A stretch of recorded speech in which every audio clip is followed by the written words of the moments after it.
2, 1. You're on. Are we on? We're on. We're on. Oh, sure enough, they show up right as we say, we should just start without We're going to them. start without you. And then they show up. And then you show up. This time. I think you're on this side. You're Okay. right here. We got that side good. We're good on this side. Okay, so we're going to call to order. Now, I know we have a quorum, but we'll call to order. And Renee, should you want to do that, please? Roll call, and we'll do that. Tricia Grant. Here. Charles Eldridge. Here. Ellie Fleming. Here. Darren Anderson. Present. Harry Moy. Michelle Fimios. Here. Taylor Johnson. Here. Randy Zielinski. And Nancy Listman. Mary And Donna. Mary Donna. Yeah, yes, I'm here. Thank you. Okay, so that is one down. Are you counting? I'm going to count on you tonight for Yes, all the ma'am. information. Oh, you're in real trouble in that case. Okay, I'd like approval of the draft minutes. Does anybody have any questions? Charlie? Second. Taylor to second? All in favor? Aye. Aye. If nobody for no? Okay, then we go to approval of the agenda. I move approval of the agenda. Okay, Second. Garrett seconds, Charlie firsts, and I'm saying let's go with a vote. All in favor? Aye. Aye. No nays? I guess so, so we'll keep going. Chairman's comments, a myriad of them today. Some fun, some kind of, okay. One of the reasons that the agenda today says that the next meeting will be June 15th, that is because, you don't have to write it down yet. Nope. That is because we actually got a booth at the county fair in Building D, which is air conditioned and has all the food. And so we want to have a first kind of get-together meeting, because it's kind of quick to do. Who's interested in being on a committee to see how to make it work and what we're going to do about it, and we'll have that on June 15th. The fair itself is August 1st through the whatever. It's that Tuesday, the first Tuesday, Wednesday? I'll look. I think it is.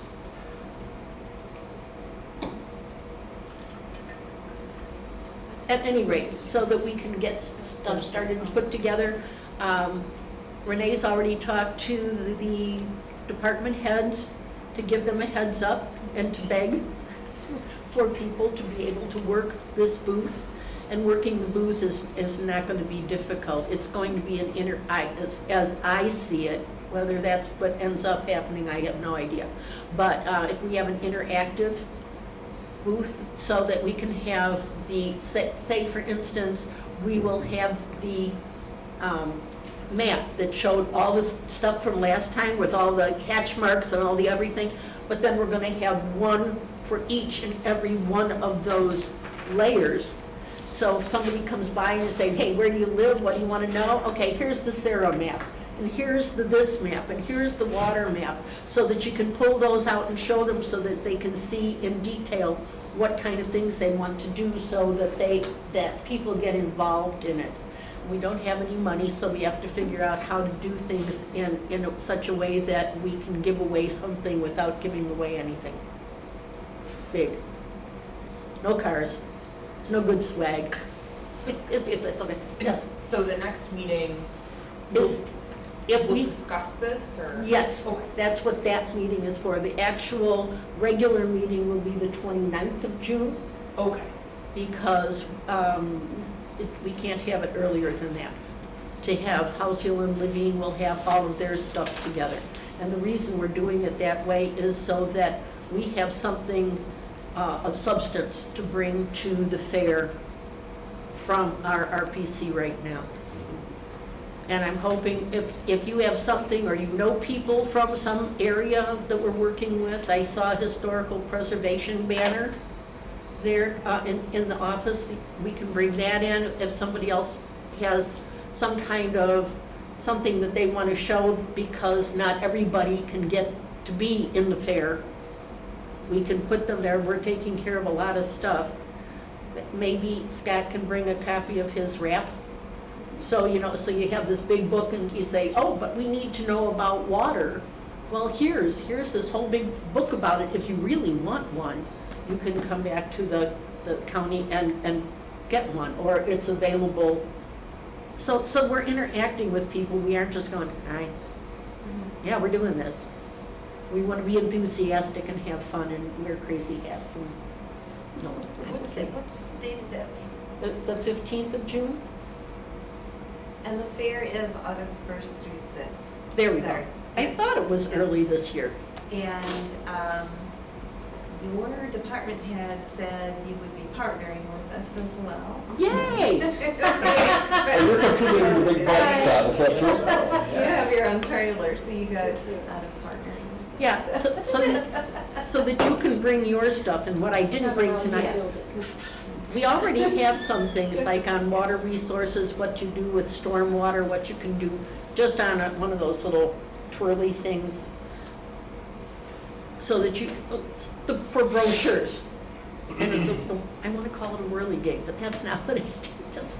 You and I would know what that is, but not everybody would know what It's that is. county fair, so like the Tilt-A-Whirl? Is that Yeah, what we're kind of talking like about? that, right. It's like when you have the sunglasses that you look at in the stores, and you want to pick this one out or pick that one out, and you turn it around, and so you pick everything out, and then you don't remember where you got it from, so you don't know where to put it back to? Okay, so it's that kind of, there's all kinds of opportunities, but we also have to be aware that we have 10 by 10. That's not all the stuff in the world, but not everybody in the world is going to be coming every day, so we can switch things out and do things. There's a whole bunch of stuff we can do, not going to come out of this head, so let's, young people, getting other friends. I'm going to try to work with the environmental defenders, even if they have a booth. And this is true of anybody. If they have a booth already, they can also use our booth for, come and see us at here. Come and do this there. And we can have some kind of place that you can see where it is. So it's good. I think it'll work out really well. Scott and I have worked on many of these things together. And the DOT has really fun stuff. When you used to have the pigs, we had pigs, and well, it's the piggy bank. How much money do you want to put here? How much money do you want to put there? And one was for bike paths, and one was for transit of what kind, and different things. And so at the end, they could take, that's like a survey. So you can see who wants to put the most money in the right places. And that doesn't cost anything to do, but the kids can get into that. You want to put a coin someplace? What's important for you? So we can get people from every age group to do it, to promote this. And if it goes off well, maybe the county will want to continue doing this kind of thing and promote different areas every year. And it's a gimme for marketing. Who knows? But that's one thing. I had asked Perry if he had some information to give us on that carbon farming. It sounds really interesting, but I think we need to read the stuff that he's given us so far, and then see if how far we want to go with that. Do we want to pursue it as part of agricultural resources? Some of that's now, some of that's later. I was talking to Charlie today. We were talking about there are things that are going to be happening in 2050 that some of us aren't going to be around for. And so, but we have to prepare for it. So if it's a possibility that something's going to be happening, what do we need to do to sustain or promote what we have to make that transition? And I think that's not a bad idea for how we look forward to what we're doing in all these different groups. Because I can't see past my nose. Pat's close behind. Charlie, well, maybe you're a little ahead tonight. But, it's A lot ahead. they are things that I wouldn't think about, because I still live with the telephone that was in the hallway in a cubby with a little place to put a telephone book underneath. Nobody's got a telephone book anymore. Is there such a thing anymore? Huh? Is there such a thing anymore? Yes, there is. It's a lot smaller. It's not the yellow pages anymore. It's whatever. So we have that. And then last but certainly not least, Mary McCann has offered her resignation to the RPC, and Chairman Bueller has accepted it. So we want to thank her for all the work that she's done so far and all the good things that she's helped us with, and everywhere that we are, her name will always be there. And we will go ahead, and the young people will take over for us, I hope.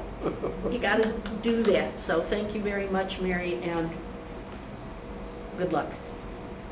So those are my comments for today. Yeah. If there is no public, there's no public, so we don't have to worry about 3 minutes on that. And then old business. We're going to get back to the discussion of key recommendations. I know we got through the first page last time. I'm going to give it over to Renee, Okay. because, just because. Okay. There you go. So I guess it's kind of misleading to say we just got through the first page, because the first page had a lot packed on it.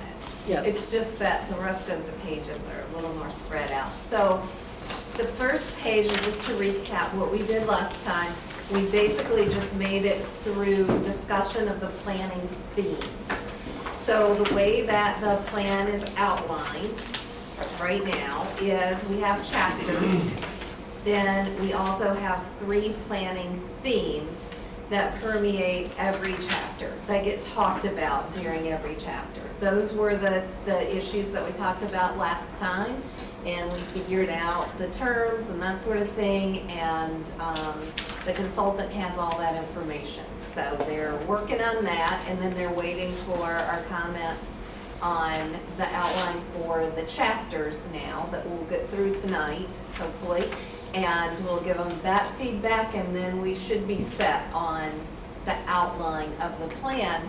And then the June 29th meeting, we're gonna start the working on the future land use map. So this is for the We've been planners, waiting this is so the fun part. We get to start looking at maps. Yay. Makes it a lot more fun. And that will be probably the next 2 meetings that we have with Halcyon Levine. We'll be developing that map, because that's the heart of the comprehensive plan. So once we get through this tonight, then we should have the framework down, and they can get started drafting the chapters, putting the plans together, and then it's all gonna come together, and everyone will see what we were here for the whole time. So we'll just we'll follow the discussion guide that I sent out to you. So we'll go through each chapter, and I broke out the goals of each chapter. So we're gonna have to keep it at the goals level. I don't think we'll have enough time to get into the specific recommendations, and even if we did, I would rather the consultant be here for that more detailed conversation. So this is just a discussion of each chapter that's been defined so far, the goals, what we want to accomplish within that context, and then at the end we'll kind of summarize our discussion, and if there's additional chapters that should be added, or if chapters should be consolidated, or that sort of thing, we'll have that even broader discussion at the end. So with that, and again, this is your conversation, not mine, so I'm just gonna put the information up and turn it over to you guys to discuss. Or don't you want me to do that? Can we hold this for just a second? I mean, now that you know what's going on, Pat and I had rather lengthy conversation yesterday, and I did ask her and say, this might be a good idea to bring this kind of stuff up. And of course, I forgot that they said you could do that. So if you would, please, and keep it, well, you've got a page, right? Yeah, that sounds good. The main thing that we wanted to talk about was why would someone move here from a different county? I think that's really important. I moved here from LaSalle County. We still have our other farm in LaSalle County, but we're getting rid of it as well, and putting all our eggs in one basket here in McCann County. And I'm just going to read off what I had typed up. I've moved here from LaSalle County because McHenry is still holding on to its rural way of life, and this is very difficult. In LaSalle County, our farm was the last farm of 20 farms which had once been in existence on a 3 to 4 mile stretch of road. The rest were forced out, some by Route 80 eminent domain, and that's where I look at Route 47 and all of these other roads. Don't forget, they have a huge impact on the land around them. Some by the sprawl of the city of Peru, and that can be any of the sprawls of these cities around here too. It swills up the land and then it's gone, and it will never come back. Once that topsoil is gone, I don't know, there are idiots around who actually think topsoil is gonna, oh, it's nothing. But yeah, it's gone. It's gone, baby. You know. So,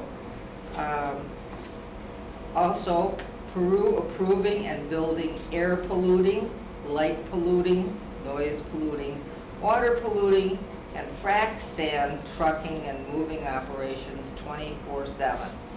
This was so disruptive, and so how are you going to move your hay? How are you going to move your combines? How are you going to move livestock? Your livestock is next to sand pits and sand areas and so forth. It was a hideous situation. People couldn't take it. They packed up and moved. Everyone has gone. None of these things are compatible with farming neighborhoods. Once rural families cannot move their equipment safely, ride their horses, move their cattle and sheep, and bale hay and combine grain, that neighborhood is destroyed forever. When farmers move hay on Route 47, cars and trucks roar around. I know because we do it. There are no rural roads. They have all been usurped by people looking for shortcuts. And that goes for every single road around here. Bull Valley Road, which we live on, which was a fairly quiet road, and has an enormous amount of foot traffic and horses and bicyclists, has people driving 100 miles an hour down, and mind you, there's that 90-degree turn there too, if you're familiar at all with that area. People will still do that, and of course hit wildlife. That we created wildlife habitat areas because that's something that my family has always done. And I'd like to mention this: we had some black squirrels that we were I guess you'd say helping along. And only 1 in 10,000 squirrels is a black squirrel. They're not common at all around here. And naturally, one got hit by a car. So that was one of the pairs. We had 2 pairs, and one got hit by a car, and now we haven't been able to find another one too. So it looks like there's only the one, and we haven't seen the others. So so it's frustrating then to people who are environmental people, like the environmental defenders and so on. You know, you feel like you're working like a horse, and why? You know, for what? So somebody can just go ahead and hit. Remember the cougar that got hit on Route 88? It was running, it was doing fine until it got hit on Route 88. And that kind of situation is what we're facing here, I think. Why is Bull Valley mentioned on the listings involved in Bull Valley Road mentioned on the listings involving Route 47's expansion? This is what I had people ask me. How come they're talking about Bull Valley Road? What has the DOT got up its sleeve? Are they planning to try something? Are they going to try to shake something out? Share the road signs are present all over Bull Valley because of horsemen, bicyclists, joggers, walkers, school groups, social groups. Bull Valley Road and others like it should be no faster than 30 miles an hour anywhere. Why is there such insufficient coverage of historic sites in McHenry County, such as 100-year-old farms, old buildings, silos? There needs to be more, not less. We need a much expanded survey. All local problems need to be addressed before water use is determined. Before fencing requirements are instituted, before road widening or speed limits are established, new people do not have the McHenry County history to guide them at all. And so there needs to be much more public input. I think one of the reasons why we never see the public here at all is it's just not going on long enough. This is so compressed. This number of meetings we're having, they need to, frankly, needs to drag out longer than it is because people are, and I don't mean like time-wise from 6 to 8. I just mean over a period of time because people are just that way. Somebody will go, oh, they're having meetings? Really? And that's going to affect our road? I mean, they're slow like that. People just don't react that fast to things that are happening. And lastly, I just said, there are always people who seek to destroy and there are always people who seek to protect and preserve. And one thing also is, I'm from a different generation, and I'm going to bring this up. There needs to be a move back to returnable glass bottles for consumer use. I'm talking about returnable bottles.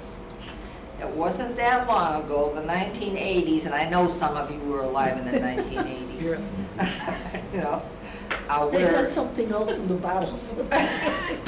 well, beer, yes, beer and sodas both were all. You got them all in cartons, and you filled them up. Some of them were woods. The beer came in the heavy duty cases, yeah. And when you were finished, you put it back in, and you brought it back to the liquor store, to the grocery store. They gave you your money back for them. And we've got to go back to that because I'll tell you what, where we live in Bull Valley, it's terrible. I don't know where the rest of you live along the roads and so forth, but Bull Valley does a cleanup once a year. And our daughter had six giant contractor sacks full of garbage. Throw away stuff, McDonald's stuff, that cinnamon whiskey or whatever it is. We're gonna do that. Fireball, that's right.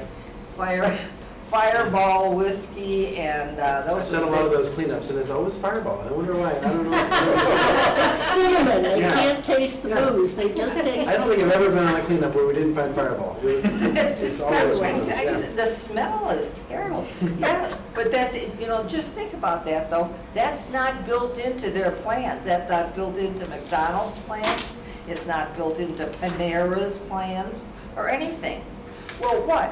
So the local people are supposed to do this for free, and we're supposed to just do this for multi-billion-dollar corporations for free? Since when? They're not giving us anything for free ourselves. So I just think that these are the kinds of things that we have to look at. You know, we're talking here about not having any money to do things with, and yet here are corporations slopping around with millions and billions of dollars, wasting it everywhere. There's money for everything under the sun except for real things. Like, I'll get off my bandstand here or whatever. That's what I had to say about it. Well, I appreciate, this was actually a very good introduction into what's going on. This is where we've come from and all the different generations and what they've done and how they do it. When I walked my dog, I would take a bag with me. And every week before, well, right after the baseball games and football games, go down one road and you could get all kinds of stuff because the kids don't want to have it in their car. It's illegal, and so they throw it out and they don't think about it because the houses are so far apart. And you're thinking there's nothing there. Just go down to King County, there's nothing there. But here, you know, we're different. And it is the quirky little county. I'm sorry, Garrett, go ahead. Oh, I just wanted to thank you, Pat. That's a really good intro. I wrote down a lot of what you said in each of these different categories because I think you're hitting on half of them at least in what you said. So really well done. The other thing I noted, and you might want to take note of this for our county fair discussion, is I think you made a really good point. People don't really get intrigued with this concept of planning until it's about their house and their neighborhood. So maybe that's a good intro question for us as we're just chatting to people at the fair is, tell me about your neighborhood. You know, Yes. Start with a hook that Yeah, brings here's their attention where to. do you live here? Let's you know, put a little ding Yeah, here something like and that. say, oh, you live in the country. Oh, you live in a municipality. How far out in the country have you gone? Right. Did you know that this is a 42-mile county instead of a 36-mile county? And do you know why? Yeah, that kind of thing. Anybody know why? So this for Chicago, so Chicago could have any access to. No, Lake it's Michigan? even more simple than that. It's the fact that the world is round. So when you get to certain places for your lats and your logs, longitudes and latitudes, there's an extra piece. So when they got to this area and then you go into the lake, so I guess it is lake, there's extra room. It's Thomas Jefferson. He wanted everything square, but not if you have a round road to do it in. Yeah. So these But different. they could have attached it to Boone County, which is half-sized to begin with. Well, So speaking of Jefferson, here's your good trivia question. Where does that line start? It What starts is your at the north-south one at least? I don't know about the east-west, the The ones that are land- going east-west, but yeah. the north-south. Where's the 0 point for all your measurement? north. See, I used to work in Centralia, Illinois. Oh, okay. And it's at the Centralia? intersection of Marion County, Jefferson County, and Washington County, right at the southern tip of the city of Centralia. Yes. That's Wow. the 0 point for where you're counting townships and stuff. If you ever see it in your legal description, it'll say township such and such north, North, such and such east. west, It's yeah. north of that point. Ah, Well, and now I didn't the, know that. So we were right at the intersection of 4 different townships, of course, after that point. So everything was one north, one west, one south, one east. It was and easy to- the law that established how this actually the whole Midwest would be surveyed and laid out is the one thing that the Articles of Confederation did right. Right. The Northwest Territories Act of 1787. Yes, Yeah. yes. The one I'm talking about is the third principal meridian. There's like one Yes. in Ohio, one in Indiana, Right. and another one in Illinois. So. So these are all things that, let's get ready for the fair. Sounds like you need a trivia contest. Legal Yes, description. yes, yes. Legal descriptions are super fun. Oh, yes. Yeah. You just said the most interesting part. 0.03 acres, so you know it's a little slip like this next to something else. But those are the kind of things that will make it interesting to do. And where we can start off with our discussions tonight on, okay, that's our history, where do we come from? Where do we want to go to? How are we going to sustain what we've got? Make it better, Ellie, make it better. That's right. Taylor, get up to snuff on the new things that are coming out that will benefit us, that we just don't even, I don't know about them and I don't care. Mhm. I'd prefer to have a manual shift than to have an automatic. Who does stick shift anymore? I do. See? My kids. Get a Ferrari, it's My got a kids stick know. She's says it's hard to That's text a in the good driveway. solution you're for shifting. texting. That's right, that's right. Yeah. Right out of there. That's right. And so, I mean, there are things that we can keep going on with that and to work with it, so. We're ready? Yeah. Okay. So the first chapter that we're going to discuss is that agricultural resources chapter. And within that, the first goal that the consultant identified was guide the conversion to additional uses within agriculture. What additional kind of uses is he talking about? Okay, so if you look at they describe it in in the actual document. So what they're talking about here is that within McHenry County, within agriculture, there are agricultural uses that we don't think of as traditional agricultural uses. When we say agriculture, we think row crop farming, but we have a lot of specialty crop production here. We have a lot of hobby farms here. We have horse farms, and now we have a lot of solar farms. So that is an agricultural use, but it is certainly not what we think of as traditional row crop farming. So the point of, or the goal is to guide that, to put forth best practice policies within those areas. Agritourism is part of that, and that's something that we have talked about as a potential big future development for McHenry County. It conserves the rural atmosphere, it's a tourism boost, it's something that I think we want to play up. So that's the kind of thing that they're talking about with this goal. Well, another big one, which I think cuts both positively and negatively over the last 2 years, is the development of rural event spaces, weddings and that sort of thing. We've had a dozen of them or more established in the last 5 years.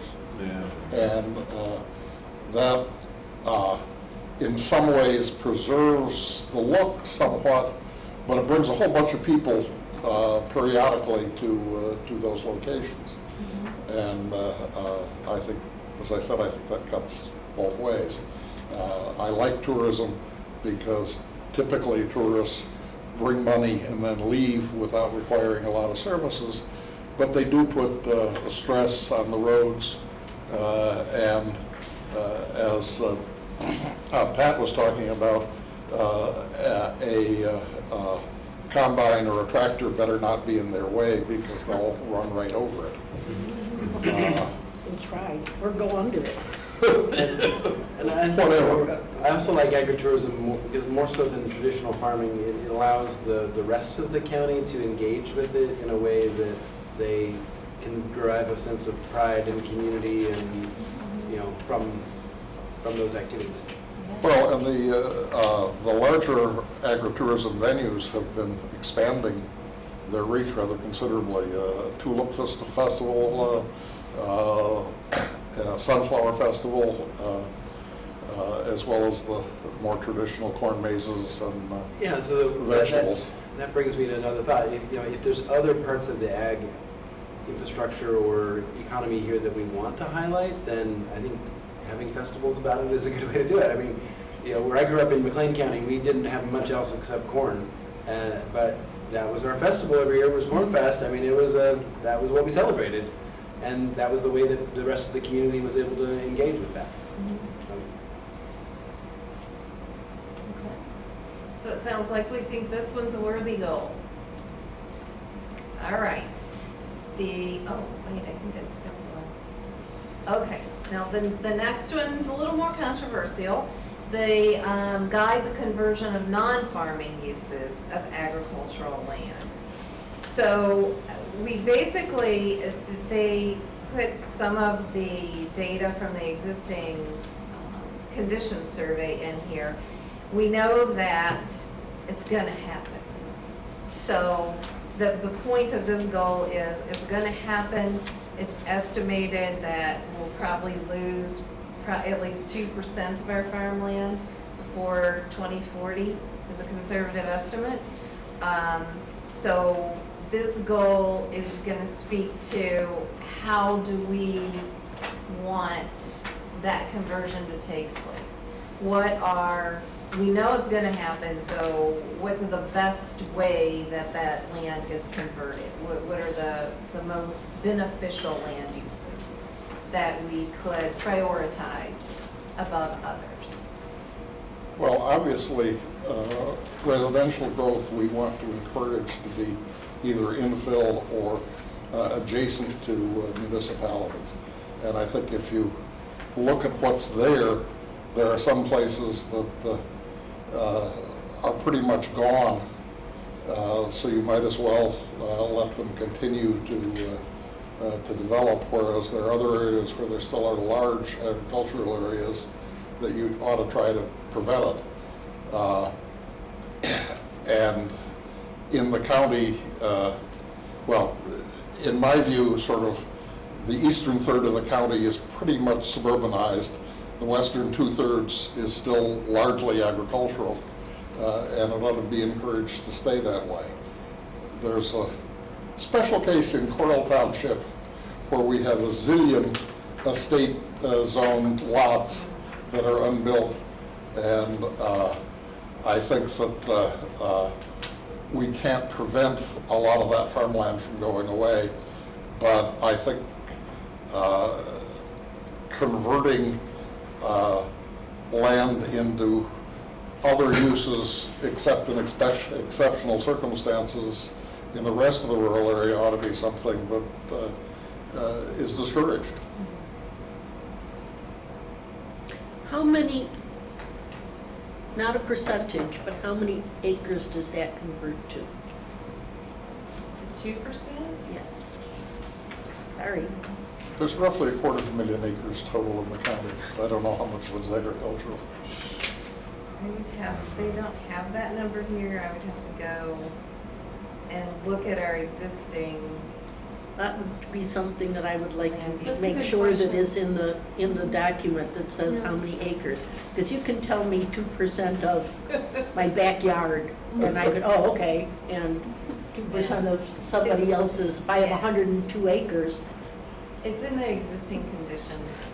okay, okay. Then, well, that should flow into this to make sure that it's clear for everybody. Michelle? Charlie, what were you saying, how much you were giving the land for the county as a whole? Roughly 250,000. It's what, a square mile is 640 acres, and we are, what, 38 by 36, or something like Yeah, that. something like that. Like we're like around 380 something square miles in the county, something like that, is that about right? So you got square miles? 60 I square think it's miles? more than that. It's, Yeah. 'cause I think the unincorporated is about 420. It's 42 by 36. Or maybe it was 6 something. I don't think it's 42. So 42 wide I with don't the think extra. so. Yep, I think everything that is, extra everything is 6 miles, 6 miles, 6 miles, except for, Yeah, but Burton Township's only 2 miles wide. So I can That's tell you right. this, we are 611 square miles. That's it. Okay, Sorry. times 640. So that would be 360,000. Making me do math, Charlie. Yeah. Michelle, 360, how big do you, you 380,000. don't have to do that up. 390, okay. Okay. God, what do we do without telephones that have Yeah, you have a calculator, I just have my poor old brain. Michelle? Yeah, I feel like that goal wordage, like the way it's phrased, is actually a little misleading. It looks like we're trying to guide the conversation to non-farming use of agricultural land, and I wonder if we can just change that. 'Cause I feel like Maybe establish best practices for Yeah. non-farming land Best uses? practices. or- Later in the Yes. paragraph, it says specifically, the county should redouble current efforts to minimize the conversion of farmland Yes. to non-farming uses. Yeah, can you Well, I just think change it this to was like minimize? guide the conversion, like there's going Yeah. to be some, so we should say. Yeah, what it should sure. go to. Just minimize. but I Just don't in know. this if section, you does wanna- that, Can we say like, non-farming, does that include, you know, like, guide the and conservation district? I just, Like, Yeah. what- it just would not sort of struck me We've got- as like, it we've looks got like a lot we're of like, voices yeah, talking. separate. Okay. Here for just a second. So, with the guide the conversion to minimize non-farming uses of agricultural land. Well, Melissa had just suggested that instead of guide, just change that word out for minimize. Minimize the conversion to Okay. non-farming uses of ag lands. That's it, that sounds good. Well, I'd like to have guide in there somewhere, because I think there are possibilities of things you would like to guide, and things you wouldn't. I mean, for example, I think if we had an opportunity to get a major corporate campus, I think it's almost certain it would be approved, but where it would be and how it would be laid out, I think is very important. There you go. Yeah, well, minimize that- but guide. But that next sentence at the bottom, you know, where it says strongly encourage any conversions that do occur to have substantial and sustainable ecological, so you could put the positive on it. Yeah. Okay. You can encourage any conversions, that's the same as I'm fine with that. that. Nobody is addressing, though, looking at your, we'll call them brownfields, that are used already inside cities and so forth. We've got cities that have plenty of brownfields and plenty of scroungy, abandoned parking lots and falling down buildings and so forth, that can take an awful lot of uses that we really don't need to tear up more farmland for. Yes. Well, we do address that though, that's what It- we're Yeah. encouraging the Not enough. I agree with you. I agree with you.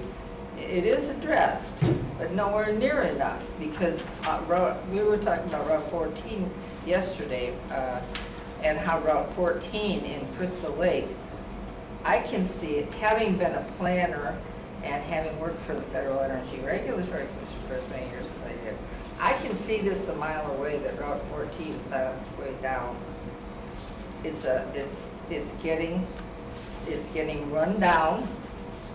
It's not being cared for in the buildings that are on the sides of the road there. Could you just clarify where you're talking about on Route 14?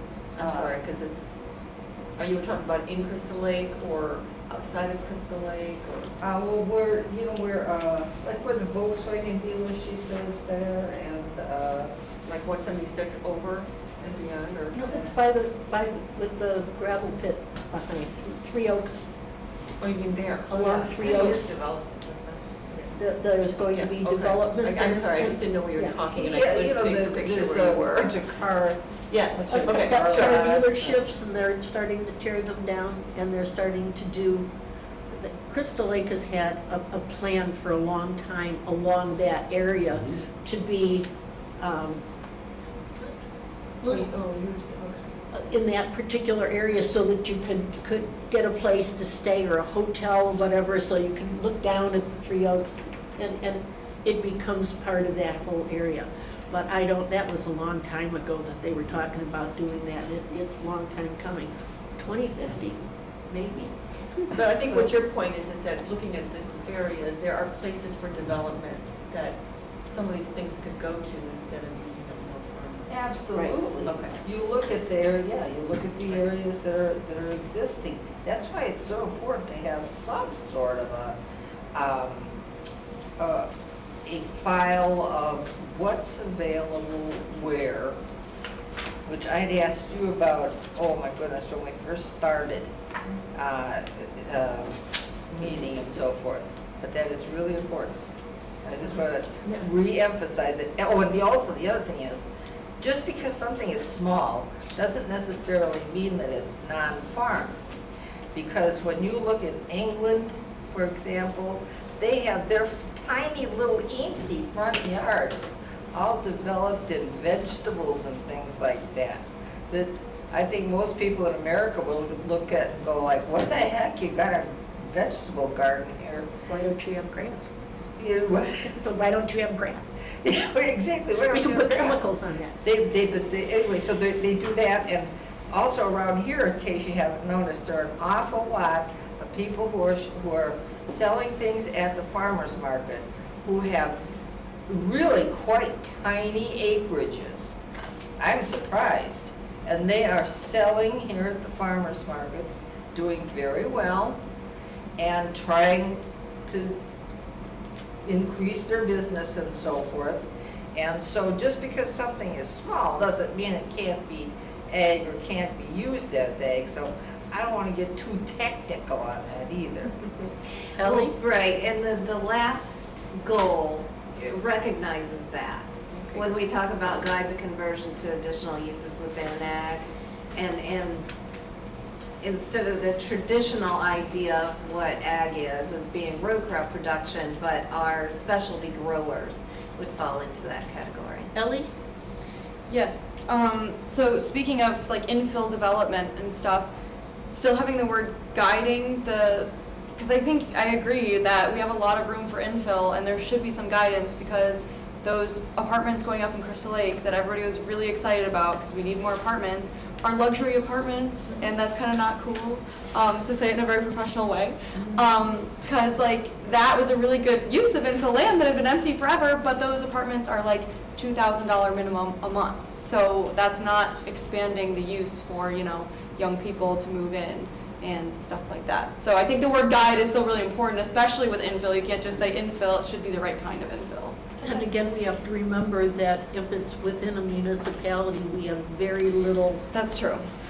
ability to change that, except for starting other things like Shaylin with the planners and talking to municipalities and government, those governments that we get together, and as a conglomerate, they can do something or say, we're going to be in this, and we can be the umbrella for that. Yeah, the guide or the conversation. That's yeah, right. At least the conversation being had. Because if we know that something's happening, for instance, in Wonder Lake, and somebody who's doing something down in Huntley doesn't know what's going on in Wonder Lake, we have to stop being so parochial that we're only here. I live next door, I don't care about anything else. Carolyn. Carolyn? I want to throw something out there. We've got, if you look at this particular chapter, we've got 4 things that are mentioned. Guide the conversion, guide some agricultural uses within agriculture, additional uses, the guide the conversion to we address impacts of climate change, and optimize land uses in the county. We're putting those down as our goals. What I'm really hearing is our goal, number 1, is to preserve our farmland. Right? That's like the top goal, Right. is to preserve that. So when we get kind of into this language, it gets kind of a little bit buried. And I'm wondering if we don't rename some of these goals to really hit what it is we're talking about and what it is that we want to do. So if we throw up all 4 of them and say, wait a minute, is that really hitting what we're trying to do for agriculture? Because some of the stuff we're talking about is stuff we don't have control over anyway, right? So I guess my goal would be, we have to preserve agriculture. That's it. Whatever those things that you have to do to get there that fall under that, that's fine. But goal number 1 is to preserve our agriculture. Yeah, I agree with that, and I'd like to sort of build on that because I've been paying attention to agriculture in this county for almost 80 years, and it's changed constantly. I mean, most of the land is used for a row crop monoculture with very few animals. Although now we have lots of horse farms, which when I was a child we didn't have. I think it's going to change as much in the next 30 years as it has in the past, and that the monoculture is not sustainable. There are going to be diseases that attack that could be catastrophic, and that multiplicity of seeds and of different crops, I think, are going to come back again. But I can be wrong, but what I think I'm not wrong about is that there will be dramatic change. Dramatic change. And we should approach that. And I think Carol's exactly right that the fundamental thing is to preserve agriculture and food production. I just want to clarify, so it has the key recommendation under the agricultural resources, which is set policy that prioritizes the preservation of prime farmland throughout the county. So I think that is the goal, and then these are like kind of sub-goals on how we're going to achieve that, right? Okay.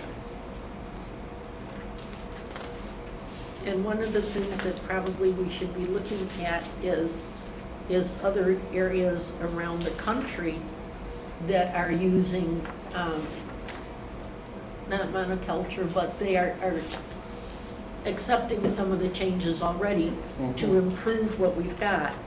And, GMOs, you can get a lot out of a GMO for people who are trying to get going. Michelle? Yeah, so I think to get to what we're all kind of talking about here, maybe moving goal number 2, the guide the conversation to non-farming use of agricultural land, up to the top and change the name to preserve agricultural land, but guide the conversion when it happens, or something to that effect. Like, does that make sense to people? And move that entire section up, because as we were talking about, that seems to be a priority for all of us, is to preserve agricultural land. And so it should be listed first. And maybe, and monitor. Sorry, so goal number 1 then becomes preserve agricultural land and guide the conversion to non-farming use. Is that right? Yeah, if there's any way that we can add in something that implies like when it inevitably happens, that would be great, but I can't think of a way to do that right now. To monitor the continuing changes in agricultural land use and programs. Provide oversight. Right. Yeah.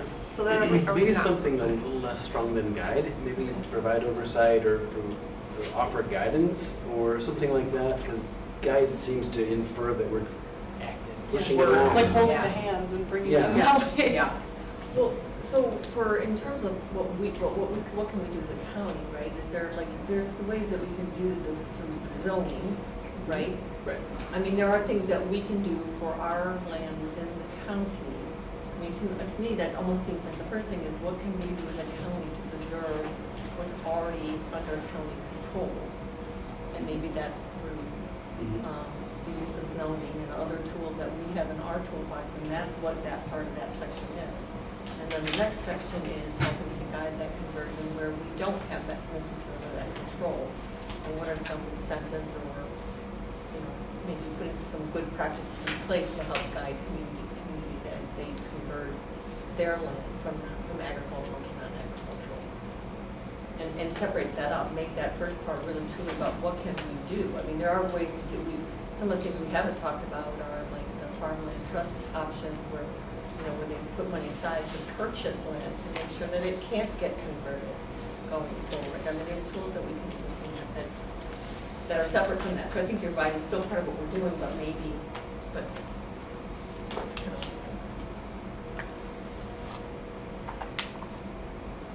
Anyone else? First round? Okay.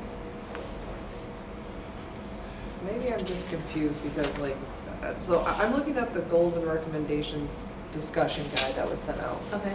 And it has underneath chapter 1, this is what this chapter is about. And it says, sets policy that prioritizes the preservation of prime farmland. So do we need to add it? Well, so that's my question, is this not what we're going off of? I agree, it should be laid out that way, because that's very clear. Yeah, that's, I see. The discussion guide is more clear than the actual draft over here. Yeah. if you're Because it has a going nice between big the two. header that says, Oh. this is the goal, is to Okay. Yeah. preserve farmland. yeah. Oh, yes. She was just checking to see if you were really watching. Right, so this was just the guide that Yeah, they had set up, but this is what. That was This my is summary of the it. document text, and it doesn't have that same header. No, it doesn't, but that's what we have to decide on here. So who Yeah, how do made we want this? this to And look who like? made this? This is Renee. I made this. Oh, You yeah. made this. And I made that too. Oh, I didn't put the description. So what I intended here with this was just a one-sentence description to get everybody on the same page. Yes. It's a good one. It's very good. So, this chapter sets policy that recognizes the preservation of prime farmland That's why I throughout the thought it was county, crazy. encourages the agricultural. It's already on here. I mean, That is pretty good. it's roughly. Good job, Grace. Well, we could, I don't know exactly how to structure this, but also, it's also not my problem, it's the consultants, is that what I'm hearing then is we want to use just a single bare bones, this is it. This is what we want to do. And then these other things just fit. Like how we're going to Fit get under there. that. Yeah, it's Right. like context Yeah. or something, but. Yeah, the so then, visual- basically then that first line becomes the goal, and these are objectives maybe. Yeah. Okay, Yes. okay, Yes. all right.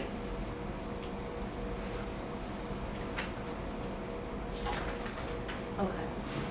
And then, but I do think that that goal 2, or what they were calling goal 2, it does need to be reworded instead of guide the conversion to non-farming. So do we want to stick with preserve agricultural land and provide oversight of the conversion to non-farming uses of agricultural That sounds land? about right. Yeah, Yeah, I like oversight. It was, if I can read my writing, preserve agricultural land and provide oversight of the conversion to non-farming use of agricultural land. How about any conversion? Yes. Is that Yes, I goal- think is that's that- good. That's goal, and that's like a step with underneath the primary goal? It's just Yes. replacing goal 2. So Yeah. goal 2 would just Which be may like become goal one. provide oversight for the conversion, because you already have the preservation part in the goal, right? Correct. Okay. Yes. So then what we were calling goals become maybe objectives unless the consultant has a different way to structure it. Objectives, strategies, whatever. Yeah. That's okay. Thank you. Pardon me. All right, and then, so we did that one, so then the next one is promote, and this one is repeated a lot. So as you probably noticed, there are things that are repeated a lot. And there are things that go back to different chapters, and the consultant will, where you should go back to, when you get to water resources, for example, it's gonna talk about soil health and that sort of thing. So there will be a reference to make those connections within the document. So promote soil health, erosion abatement, and water harvesting. What is water harvesting? So it doesn't. Stormwater?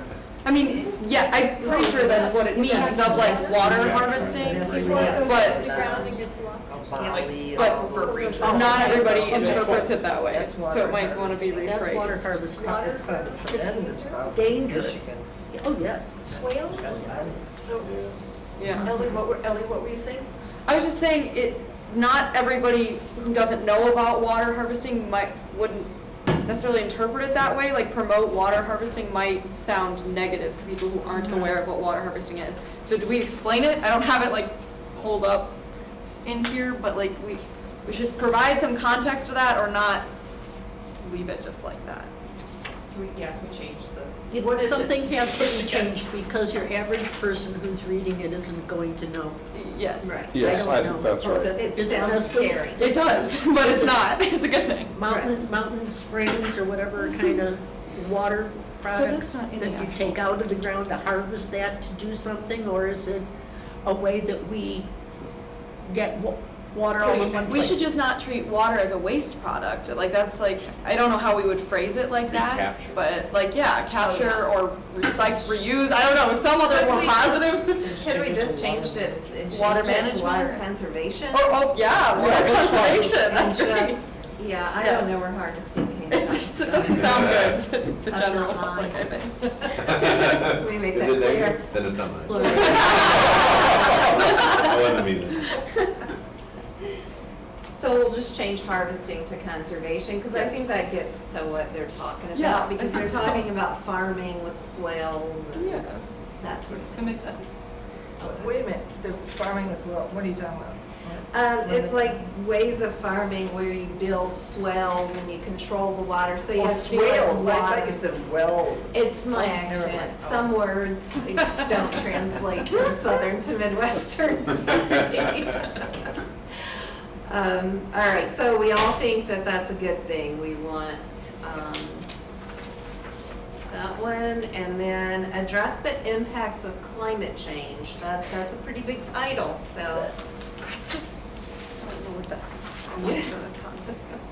Are we, can I ask you a quick question? Are we also then going through are we just looking at like the goals right now and not really worrying about the supporting key recommendations? Correct, because the Okay. recommendations, I don't think we have time for that. Okay. Plus, I think that the consultant would need to be part of that Okay. very finite discussion.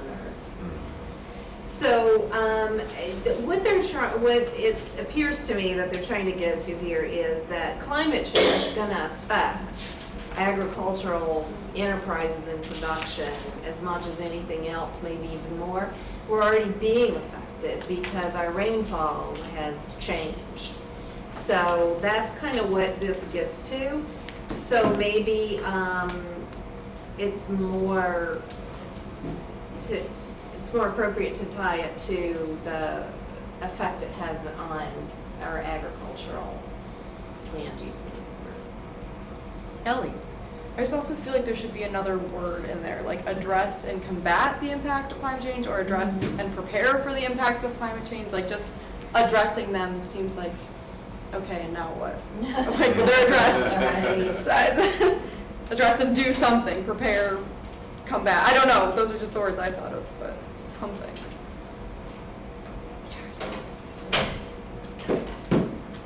Well, you know me, I don't have anything. If anybody That's all right. likes that, dislikes that, I don't know. I like it. I like the idea, I don't know the right word, but you can ask Housing Levine. Yeah, the right word for something like that. We'll stay up late thinking about it. So I'm gonna say, so what I'll tell them is, what we wanna get to is address And combat. yeah, something like The that. impacts of climate Yeah. change and tie it in this chapter to that, agriculture. yeah, that makes sense. Remember, like, it's been called. So do we have I don't remember Well, offhand, do we have a And I variety? suspect that thing we on don't climate know change? yet what the effects of climate change are going to be. Hold on just a And second. so we're going to need to react to I think this new is things over the period we're dealing with. Right. Right, we're facing some record rainfalls in one period of Yeah. 4, 5, 3, 2, whatever years. I and mean, then we know we're what's facing happened so two far. periods of drought. Yeah. Yeah, and that's just the last 11 years. Well, 20 years ago, they were talking about how close we were to being, Wouldn't climate change impact I everything? can't say it. It was like a It is a theme that we That's a lot. identified. That goes That through all it of was that them. close. And now it's even closer and we're ignoring. It's kind of like if we don't address it, we don't have to deal Climate with it. resilience and environmental There you go. Okay, Sorry. I'm sorry. Okay, I'm letting this kind of go. I don't want to do that. I want to stay really focused, so. yeah, so I think, are we good with that one? I just have a question about it because of the fact that, because that's what we were sidebarring. I know you were. Um, No, the reason here is because we are very specific about addressing climate change within this agricultural piece, right? But it does impact like everything. Yes. That we do, right? Yes. So I guess my question is, I know we talked about climate change being woven through as a theme Mhm. through everything, but we don't necessarily do this in other chapters, so is climate. No, I think that the point that they're making is because of the impact on agriculture. That it's gonna impact us all, it's gonna impact us in different ways, but it's really gonna impact the farming community. In that case, do we just add the word to agriculture in the sentence? I put, impacts to address agriculture? and combat the impacts of climate change on agricultural uses. Great. Okay, That just for this Yeah. chapter. That's fine. But you're right, in the final plan, there will be, in every single chapter, there will be a discussion of impacts of climate change. Great. Okay. Yeah. Fair enough. Now you're aware that over in the Netherlands, they're destroying all of their farms practically. They have 1/3 of their farms are taken out of production. And the Netherlands is the #2 exporter of agricultural goods throughout the world. And that's what's happening there. So I caution about getting down too much on this climate change business in agriculture. And I think instead you worry about more like the cities, or you worry about China or India or the places where you have real messes as far as climate is concerned. And stop nagging at farmers about cows. Methane? About methane, the methane from a cow. You know, it's true. Yeah, you look it up if you don't believe me. So Pat, do you feel like this paragraph addressed the impacts of climate change on agricultural uses? Do you feel like that is nagging towards Yes. farmers? What parts don't you like about it? All of it. I really don't like the idea of climate change right now being addressed to farmers at all. So we're talking about the impacts on farmers though, the flooding, the Drought, yeah.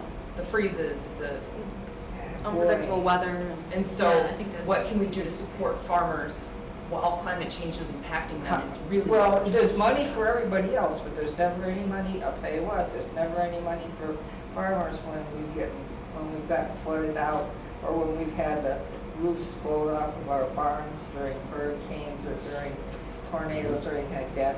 So I'm gonna go with, well, there's gotta be money then, and plenty of it. Everybody else, all you have to have is a tiny little thing they call a hurricane down in Florida. Ooh, send them $1 billion. Whereas here in the Midwest, where we get tornadoes and people lose their whole farms, there are a lot down in Tennessee. They just had a really bad one, and Yeah, so I guess what I'm trying to say is, I think we want to keep it kind of focused on what changes do we need to make to this document right now to make sure it reflects the vision that you're talking about. And so, well, everybody, I just say, lay off the farmers as far as the climate change is concerned, because you're not going to be popular. And the first thing that anybody is ever going to mention is, you're picking on us. Not me, but people you're picking on farmers, and you're letting China and other corporations go that are left, whatever's left here in the United States. Except that we can't change the whole world, and we've got to concentrate more on Well, how But it to help comes all Ellie. over the world. Yeah. Well, like Michelle was saying, like this addressing the impacts of climate change is not focused on what farmers are contributing to climate change. It's how we can help them address what's going to affect their farms with climate change. So is that not how you'd interpret it though? Because that's not good if you interpret it a different way, because that's what it's supposed to be saying, right? Is that Right. we're Well- supporting what's going to happen when it affects farmers. Well, you end up with lobbyists, you end up with all kinds of people who can go to other government bodies if they listen and see what we can do about getting money from certain areas, federal, state, get it down to the county as a pass-through to the farmers. Carolyn? Yeah, because I am kind of looking at the recommendations, because I think that the consultants are still going to come back and add back in kind of what they were thinking about when they made this, recommendation in the first place. So the 4 recommendations, only one really addresses what's happening, what farmers can do to be more resilient with respects to climate change. Everything else on here is just stuff that would help with climate change. It would help everybody with climate change. It's carbon crediting, solar, and provide incentives for low-impact solar development and so on, and all those things. And as much as climate changes is very impactful on farmers, the only real thing addressing them specifically in here is best practices, right? What they can do to help, ways to help them improve what they're doing to make them more resilient. So I guess I'm still kind of questioning this as a goal within A. Within the ag section. With the way it's, Yeah. the way this is falling out. Yeah. Because I don't think that this is really talking about, here's a bunch of things we can do to help you. It's just, there are best management practices, but this is more about creating a more climate resilient community in general. And So the that's- text at the top does say that the Climate, Equity Jobs Act provides for 100% clean energy future. That sounds more like a goal rather than a response. Yeah. That's good point.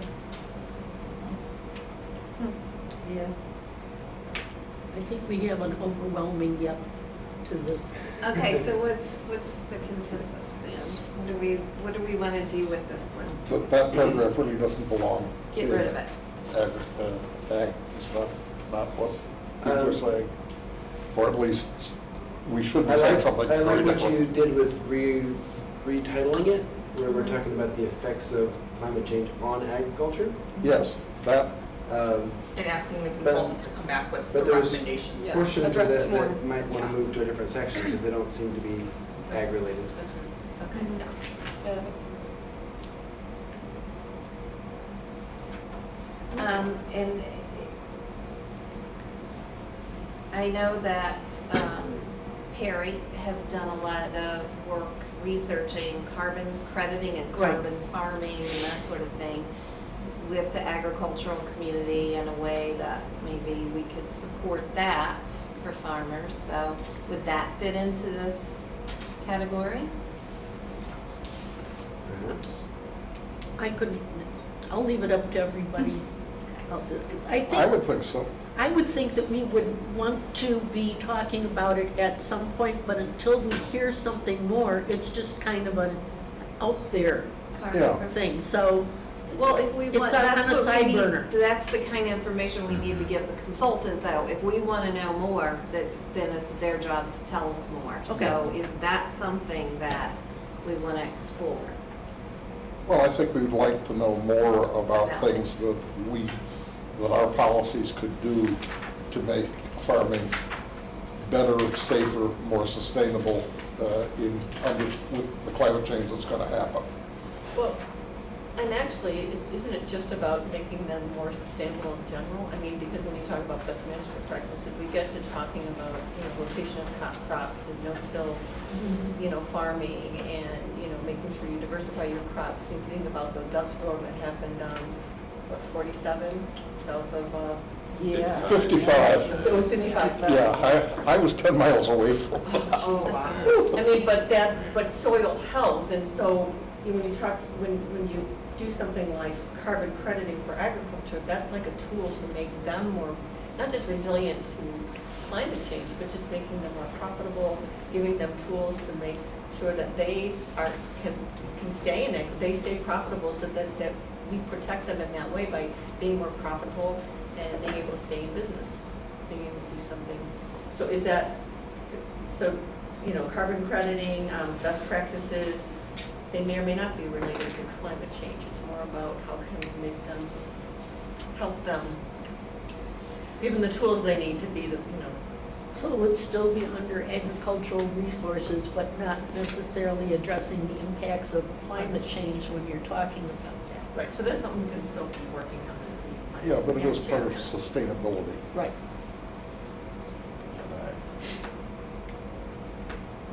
Okay, we're winding down. I see people. Okay. Last one under ag resources. Optimize all land uses in the county. That one's another one that's pretty broad. But that's where, Carolyn, if you had mentioned the ag preservation programs. So that's where they talk about that. They talk about the transfer development rights programs. The county, as a lot of you know, tried to get something similar to that off the ground many years ago and just could not find the funding for it. But I do think that that doesn't mean we can't put it in this plan again and work towards it again. So that's the kind of thing that they're talking about here. So maybe it is,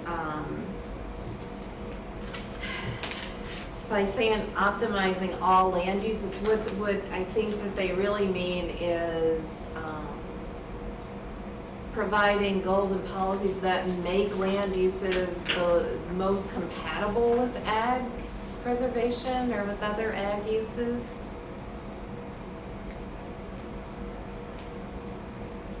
I mean, I agree. I think it's vague. Like, It's this very is vague, too yes. vague. And I know it's supposed to be like an overarching goal, and Yeah. the paragraph explains, but it needs another step.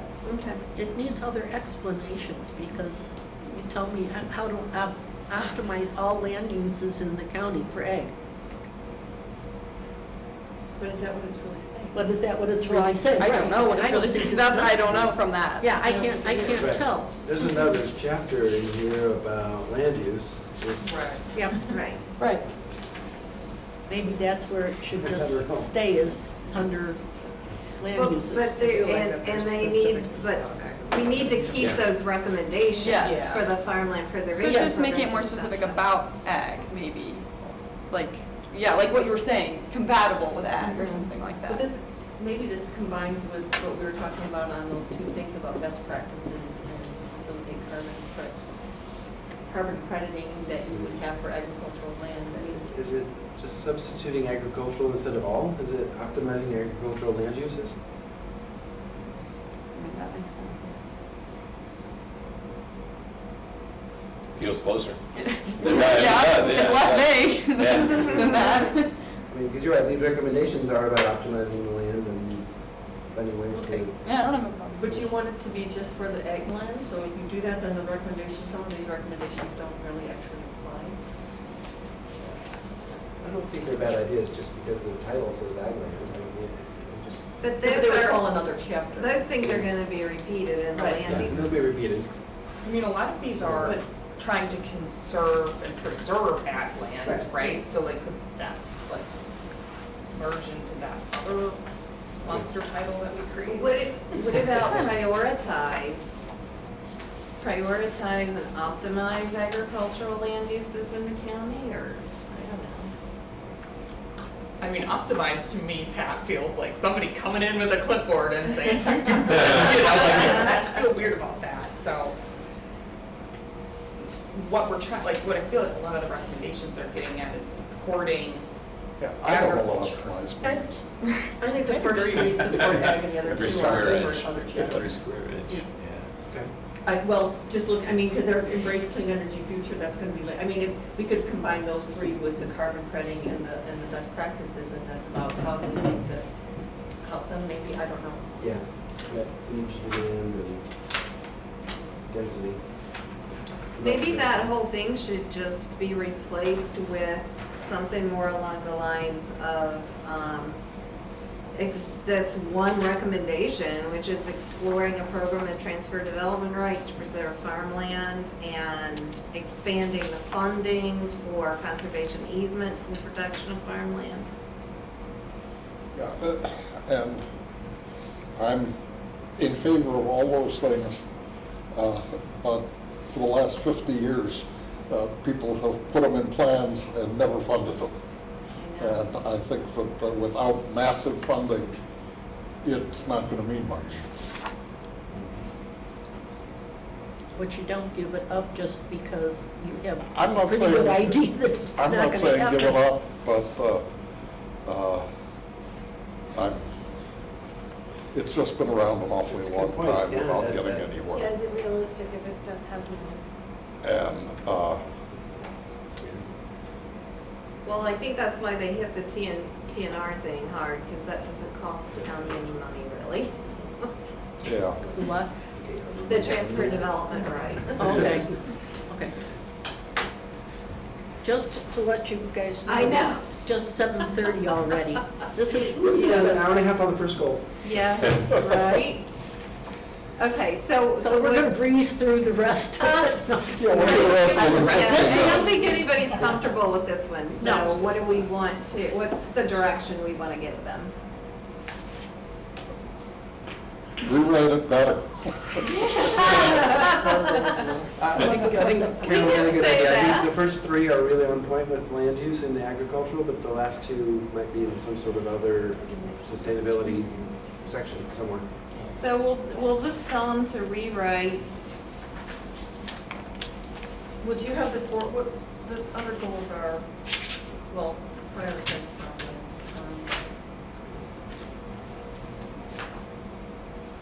Maybe got- you could call it was like that other Mix goal was like promote other soil local health uses. erosion.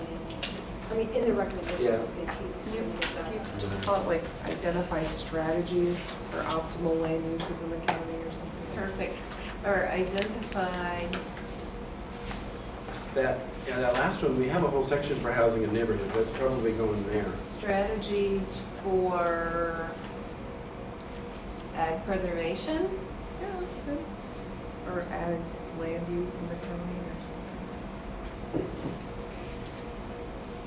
Well, something. All right. It's very Are we good. good? Okay. Okay. Great. Other goals. So is there anything that we missed as far as agriculture? Covered a lot. Or we covered it? We covered on ag. Okay, we'll move on, housing and neighborhoods. So, as we've talked about, the consultant has talked a lot about, we also heard from the Housing Authority too. The first goal on this one is expand housing choices, allowing greater diversity of unit sizes and acreage to better fit different needs of residents. Do you want to go through that header first, just so that that's Yeah, like okay. the, Yeah. We figured out before. Start at the top. Yes. I'm looking at the wrong document. You find it. So, what did we say? This chapter will set policy for guiding residential growth and retention into the future. Specific zoning regulations for the unincorporated residential areas may be included in this chapter. The chapter may also indicate the best practices that the county would encourage the municipalities to implement in their planning and zoning practices. So, like was mentioned earlier, when it comes to housing in neighborhoods and building houses, there's only so much we control. And that's what's in the unincorporated areas. And that's where you're not gonna get a lot of mixed-use development because you don't have the infrastructure for that, because you're relying on well and septic, and it's too hard to build. So what this chapter will do is, it can give the county some guidance on how maybe we can do a better job of increasing density, increasing housing type, but also we need to have the regional eye out for the county. The municipalities can actually make it happen, but it's our place, we're the regional planning authority. So it's our place to understand that we have a need and how we make that happen, so in this section, expanding housing choices, allowing for diversity, it will just be a discussion of, more than likely, more a discussion of the need for it.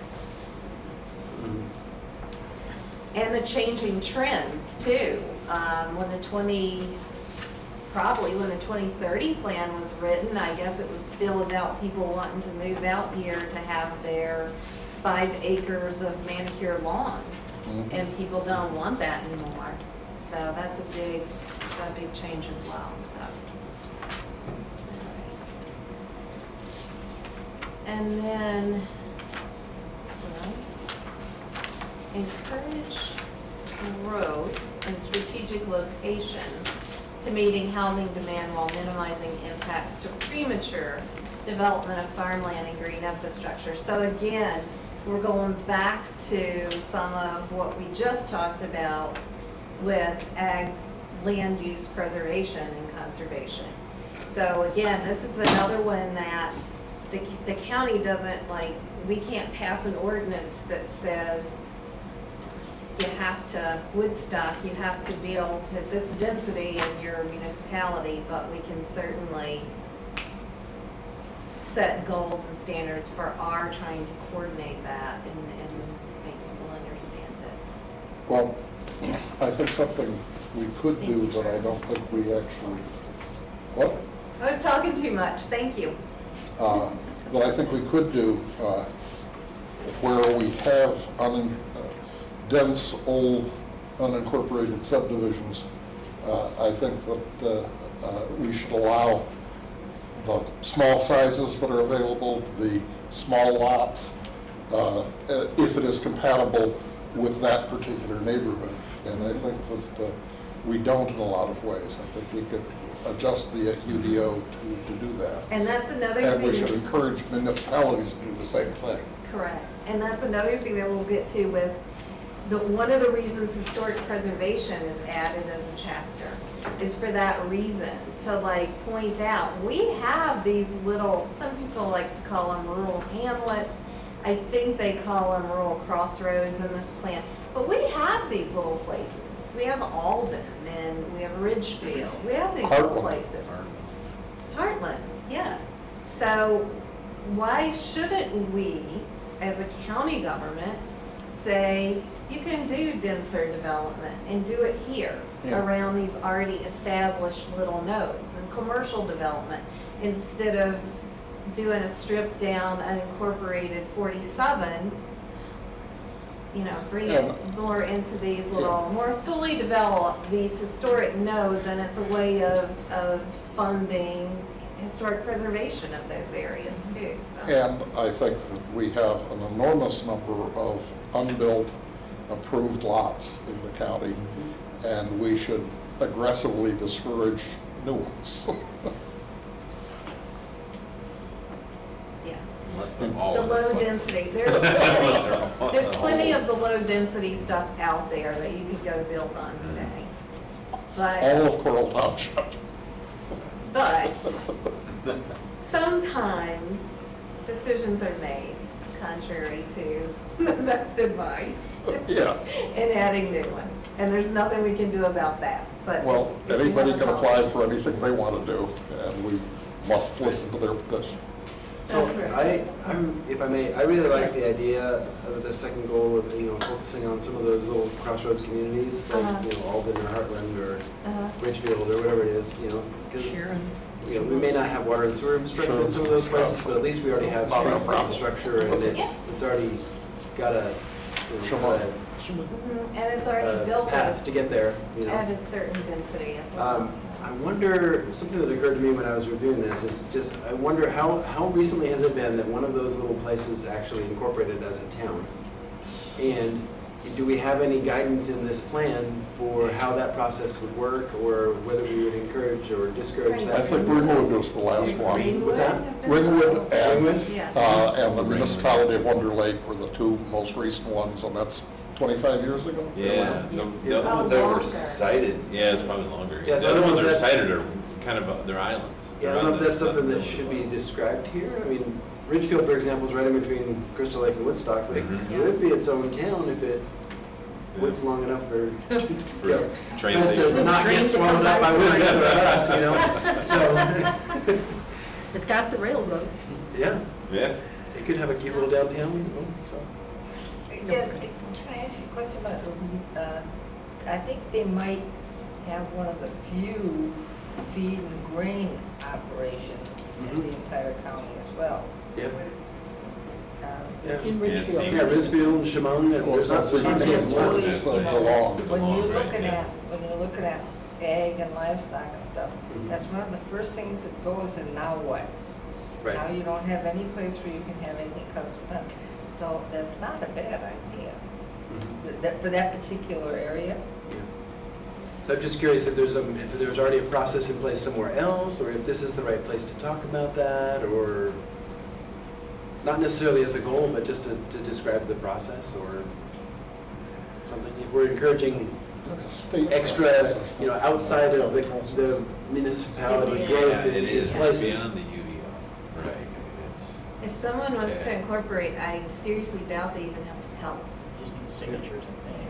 Yeah. Just Is that what it is? Just petition and file it. and- I think you need a million. I think Yeah. we don't even have any Just voice to oppose it. to incorporate. Because Yeah. the best, 100 recent signatures, example would right, be actual Hampton residents Hills and down they in have to use it, Lee right? County. Yeah, sure.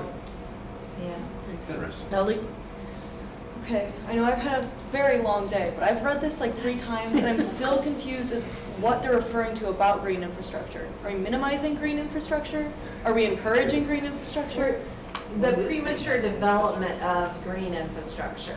Okay, I don't know if it's just because this is less vague than the others, that it's so long, that I feel like I got lost by the end of it about green infrastructure. Okay. Because we've said we wanna minimize the development of farmland. We want farmland preservation, and then they're just continuing that to I also feel a like green infrastructure. Maybe that should be separate. Like, it doesn't have to have a whole lot of structure, but maybe just separating those from one sentence to a different sentence would be helpful. Because I feel like green infrastructure and those are very different things. And not only that, I was gonna suggest, we don't need the second half. I mean, encourage growth in strategic locations to meet housing demand, I think says what this is going for. Yeah, maybe more of it is better on this one. Okay. And if you can do that, strategic locations being those locations that minimize impacts on, Yeah. That's the So- strategic. And in my Yes, world, that yes. means there's 7 metro stations, right? Those are the areas we want Yeah. development to occur. You know, we've got Yeah. one fixed bus route that runs on a frequent schedule. Those are areas you want future growth to occur. Those are the strategic locations when That it comes makes to sense. transit, where there's already existing services and things like that. So, just a thought. Maybe you don't need the second half. Yeah. I agree with that. Yeah. I'm good with that, and then I'm just making a note to make sure to incorporate that idea of guiding the rural development into the rural crossroads, existing rural crossroads areas. And we'll get more into that when we're developing the future land use map, which is the next thing we're doing.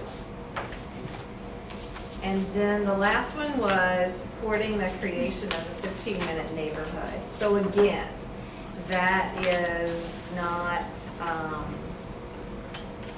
Basically, the only place you can do that are those nodes. Yeah. those nodes, we can focus on that, but then it's also about encouraging the municipalities to Yes. grow in that way. Yeah. So, Yes, Ellie? And someone else can go if they want first. I apparently have a lot to say on this section, I didn't know. I don't think there are a whole lot of, I wrote- I'm holding my tongue, so you go ahead. Oh. You go ahead. I wrote it the first time they presented it, and so I wrote it the second time. I still don't like the word creation, because we're talking about minimizing development, and then to me, it's interpreting like we're creating new neighborhoods to fit this plan. Like maybe Yes. just using the word transition to 15-minute neighborhoods or implementation, I don't know. I'm not good at creating the words, but I don't like the word creation, because it Yeah. seems like that's well, a I whole think new it's development. supporting the use of that tool of Yeah, the use of 15-minute. 15 minutes. Well, even what you said, like the use of 15 minutes, it just seems creating indicates development to me a well, lot. and support The 15. Yeah, support, yes, yes, Or- that or- works. or how about- Creation. You know, I'm not sure we're doing anything, like Charlie said, we're not really financially supporting anything. And Right. we're not in control of most of the ideal places because they're gonna be the transit nodes. They're mostly in the municipalities. So is it more of an education thing rather than anything else? Yeah. You know, my thought is, you know, I think Scott laid it out really clearly 2 meetings ago that, you know, if we're talking about the kind of density that's gonna really support transit, it's not gonna happen in most of the county. No, it's not. And this is It's the gonna same be thing in the here. These 15 municipality. minutes neighborhoods, that's just not a market reality for most parts of the Right. county. It's gonna be these very specific nodes that can support it. okay, so then we are going out to 2050. You could say that by 2050, there may be a need for 15-minute neighborhoods because of what's been Right. happening in the meantime. So it's a very far, it's one of those pie in the sky kind of things that as we get out that far and as things are happening, then Right. it could be important, but The right thing now, about leave pie in it the sky out. is it's gonna happen someday. You just need to be educating people in the right Right, way like so we that when said, it does start to education. happen, it's gonna Correct, happen in the right correct. way. Well, yes, So- educate. And I think we do want to say that we want to encourage interconnection of existing adjacent subdivisions, whether within municipalities or not. And if a new subdivision is created, that it interconnect with other subdivisions rather than be isolated the way they were traditionally after World War II. So would something be more like walkable communities or walkable and interconnected communities? Because to get to the point that, I mean, there might be newer areas where you could have your 15-minute city, 15 Yeah, minutes. well, of course, the concept is not just the housing, but you have the church, the No, I know that, shopping right. No, and so exactly. forth, all within the 15-minute Well, that's why walk. some of these neighborhoods, when we talk about affordable housing, when we put them back in McHenry with the ARPA dollars, where exactly where they were trying to do it, it would create, for those people, it became a 15-minute city. Yeah. Because they were gonna be close to transit, they were gonna be close to groceries, restaurants, shops, unless they'd be at home, and then they could have transportation to work. So that was the idea of the city, right? Yeah. Neighborhood. Mhm. But you're also talking, to your point, you're also talking about connectivity for existing neighborhoods. Yeah. Because it's not just what we can do later, but what we want to be able to reconfigure now. Yeah, that's a really good point. I think, trails and other connections are, they're already, I'm sure they're in the transportation chapter 4, It's but it's related to this kind of Relates back to the- mobility. I think of places like Hebron, the whole place is a 15-minute neighborhood. You can walk just about everywhere, and you've got a Dollar General and all, a couple churches and a school. That's and it. You can go to all those places in 15 That's it. minutes, If you work there. Yeah. If you don't work there. Yeah, I feel like that. It's a little more than 15 minutes. Okay, so what was the consensus on this one? Do we have one? I like the education idea, like what you were saying, Yeah. but I don't know if they think further than that. Maybe we can just tell them that. Yeah, especially within the span of control of the county, I just don't see a lot of this being created outside of the municipalities. Yeah, we struggled with this at our workforce housing meeting we had earlier this week on Monday. And again, the same discussion of what is the county's role? What can the county do to encourage affordable housing in the county?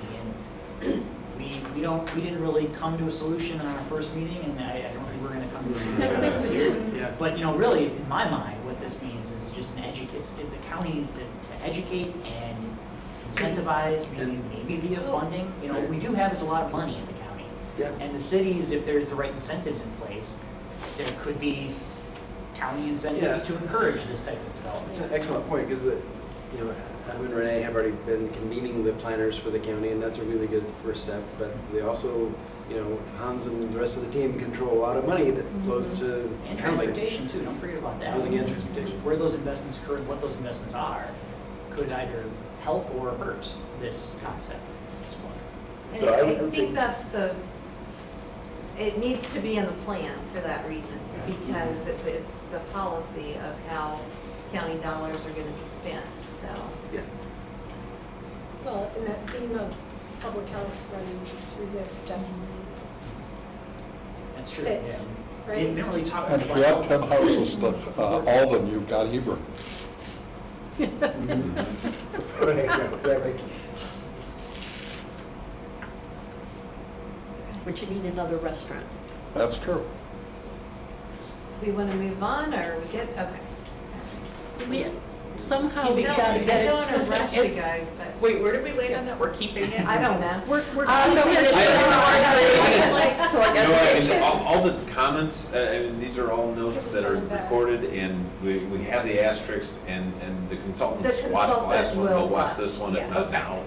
Yes. live. The consultants watched live last Yeah. time. This time I think they're just going to review the tapes, but. But the intent is out there, Yeah. so I think I said having we're it. keeping it.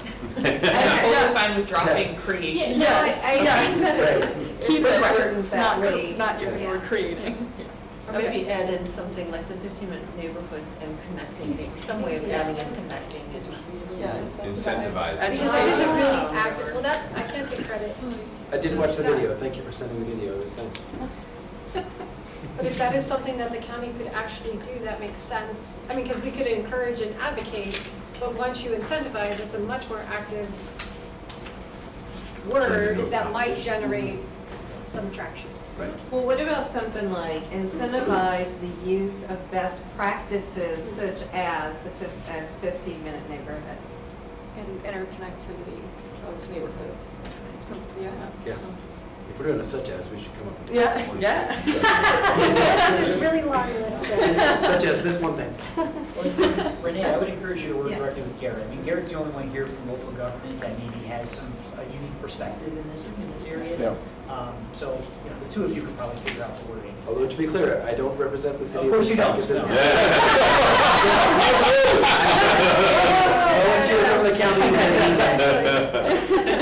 because I enjoy What a it. humble civil servant. Nice thought. Okay, so any other goals that they've missed and that relate to housing in neighborhoods? Just because it's a pet peeve of mine, I think a lot of these recommendations from the first to the last, I think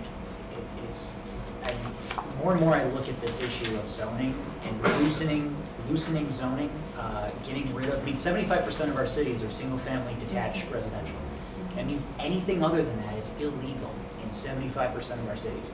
You can't build an ADU, you can't build a duplex or a triplex or a fourplex, or even something bigger than that. And so, until we really address the issue of single-family residential zoning in our towns, we're not going to move the needle on any of these recommendations. So, again, it's not a county issue, we don't have jurisdiction over their zoning, but that really needs to somehow work its way into our plan as a recommendation.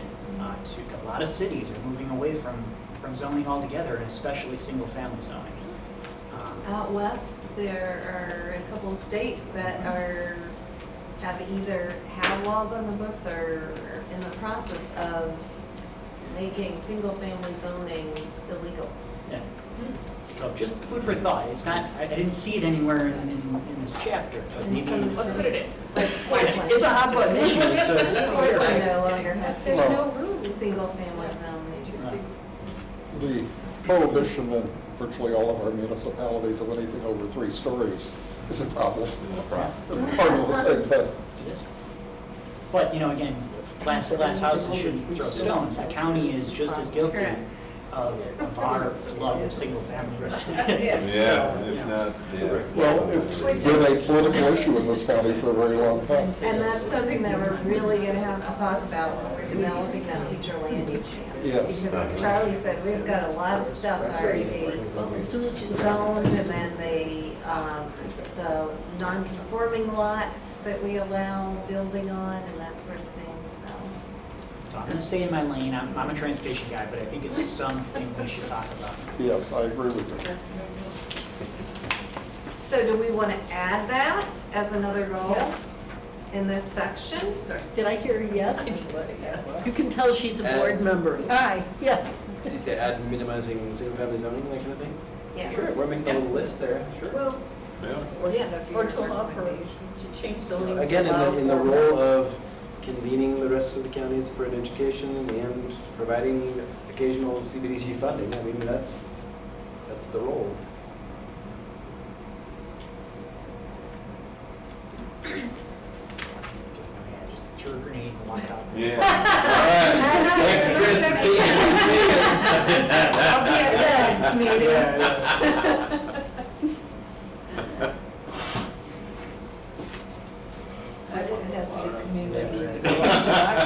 All right. So next is economic I'm development, just saying it's for the role so of You're on. comes in often is funding the development of the house. Better get comfortable. Everything's always booked though. we're gonna try, we're gonna get as far as we can, as long as people can hold out. Well, I fell asleep half an hour ago, so. Well, wake up, we're on economic development. Now we're on, that's where we're gonna This is you, economic Okay, development. let's get on to economic development, or we'll be, happily, we could order pizza and stay until 10, but no. We could, but we aren't. And we still have quite a bit to go, but We do. I think we are making headway. Okay. Good Encourage headway. commercial and, what was the headline for this one? This chapter. This chapter will set policy for guiding economic development throughout the county with the purpose of creating jobs and a healthy tax base. Pretty broad. So the first one, encourage commercial and industrial development in strategic locations and improve countywide access to broadband infrastructure to foster balanced economic investment. Well, I think those things may be admirable, but they are completely separate. Okay. Okay, so separate, so first one, strategic locations. Yeah. Get rid of the and then we have a whole new objective or whatever we're calling them, and improve countywide access to broadband infrastructure to foster balanced economic investment. And in terms of industrial development, other than something like a major corporate campus, if we're going to allow it at all, I think we ought to create a industrial area that has a county-owned sewer plant or whatever. But we don't want industrial development in unincorporated areas as a general rule at all. I don't think. I mean, does anybody disagree with me on that? I mean, Well, we could say it the other way around. Industrial areas don't want county areas because they want water and sewer is the first thing they're going to want. I think so. And commercial, you're going to get a little bit of no corners on major roads. But other than that, you're not going to have commercial Yeah. much in unincorporated areas, except in these traditional nodes. If they grow somewhat, they may get another store or something, or a restaurant. But, so, So do you want to separate commercial and industrial and say encourage commercial development in strategic locations? And then do you want to say something different about industrial? I think industrial, unless the county chooses to establish an area for it or a major corporate campus, I think it's sort of a no-go. Well, that's what the recommendations have. It says identify potential areas for future commercial and industrial development. So I think that would be the like recommendations based on that goal. Like identify an area. Right, so mine, I'd be sort of not identifying. Pick a municipality, right? Yeah, pick a municipality right. for industrial. So my main thought is this. I think there are, you know, Charlie and I both know this because we're both kind of in the business, but there's a occasional, I wouldn't say it's constant, a stream of new leads that are coming from the state of Illinois that come to us that say, we're looking for XYZ characteristics on a site, you know, and they're often such a large amount of land that's being looked for that we can't fit it within the sites that are under my jurisdiction inside the city of Woodstock, right? Mm-hmm. So I think the one thing we could do is look at, you know, where do we have really good infrastructure of highway, rail, water availability, some of those other things, and then prioritize some of those sites to be these large, you know, areas that can be responsive to these potential job requests that are coming through. Because we get them all the time, we just don't necessarily have responsive sites, you know. Or even bigger, what we would call a mega site, you know, where it's a couple thousand acres. We just don't have anything like that. It's already established and ready to offer somebody when they ask.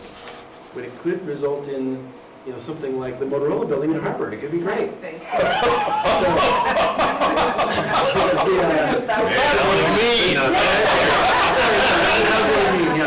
So, but yeah, ultimately it could be a really big corporate campus, like, you know, or a large industrial venture. Sign us up. You know, but that kind of thing, it needs to be prepared for way in advance, and it's going to be, you know, community development block grant kind of funding to get the water and sewer infrastructure out to that site, but, you know, we need to plan ahead at a county level for those kind of larger sites that are just More not regional things. currently available inside city limits.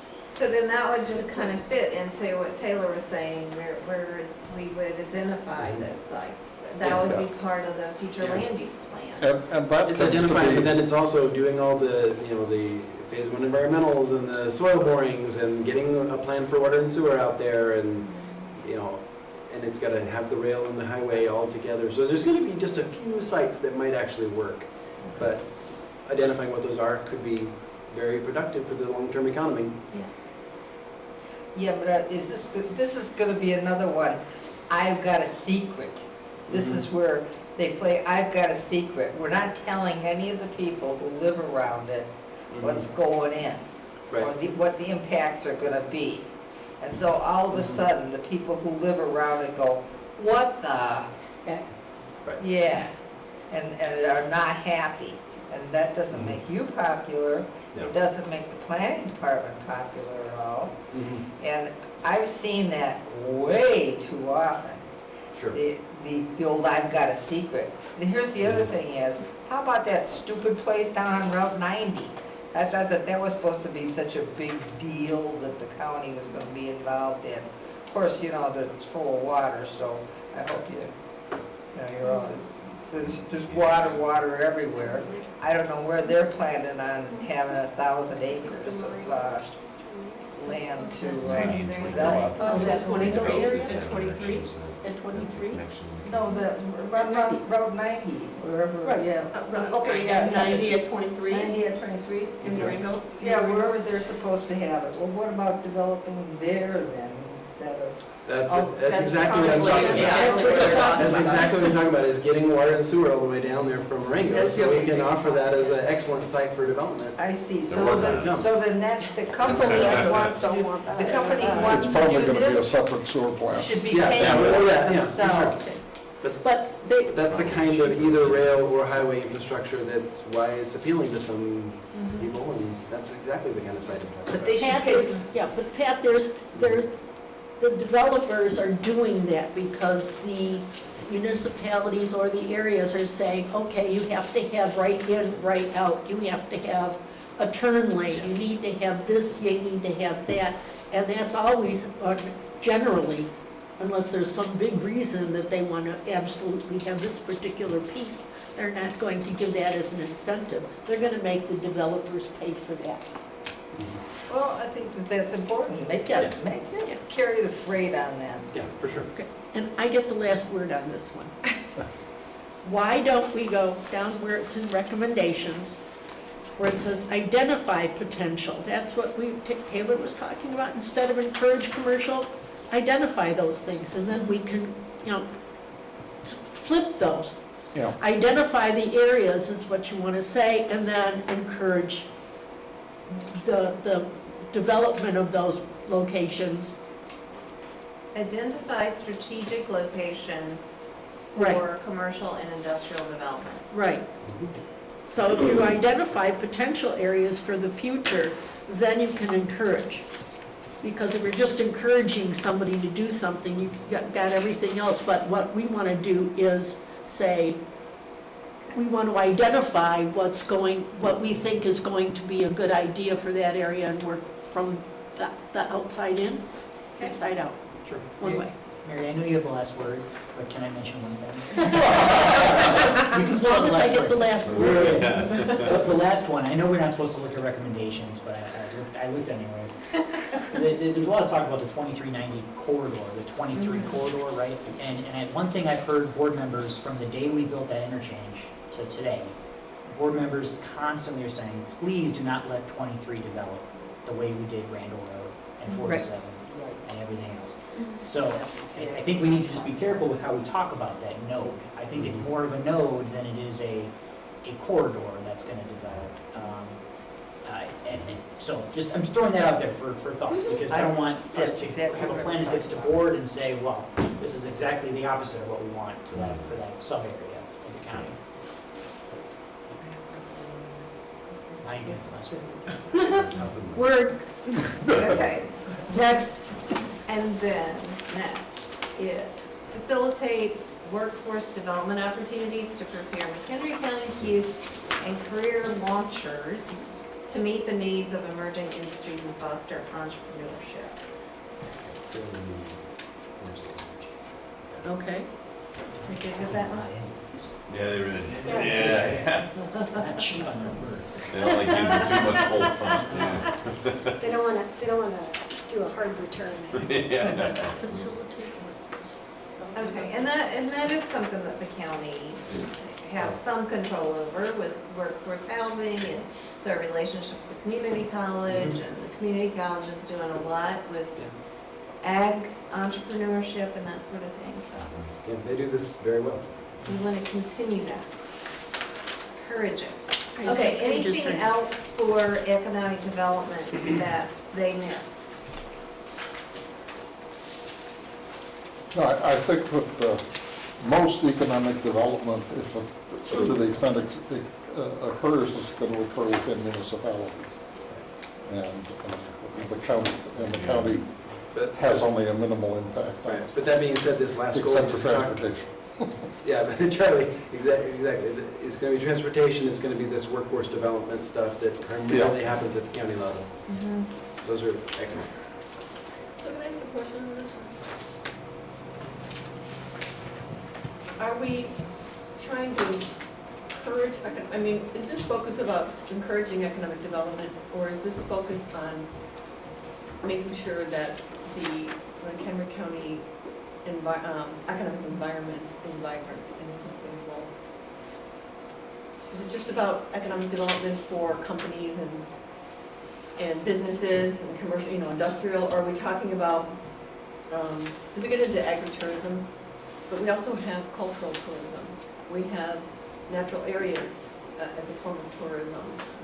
As the Division of Transportation continues to help create those connected pathways and trail systems, we can encourage more bikers to come out, bicyclists to come out and tour. We have a lot of breweries and, there's a lot of fun things to do out here, and that's very much a big part of the community and the economy. So it's not just doing commercial development and that kind of thing. It's about what are we doing to be kind of self-sustaining, right?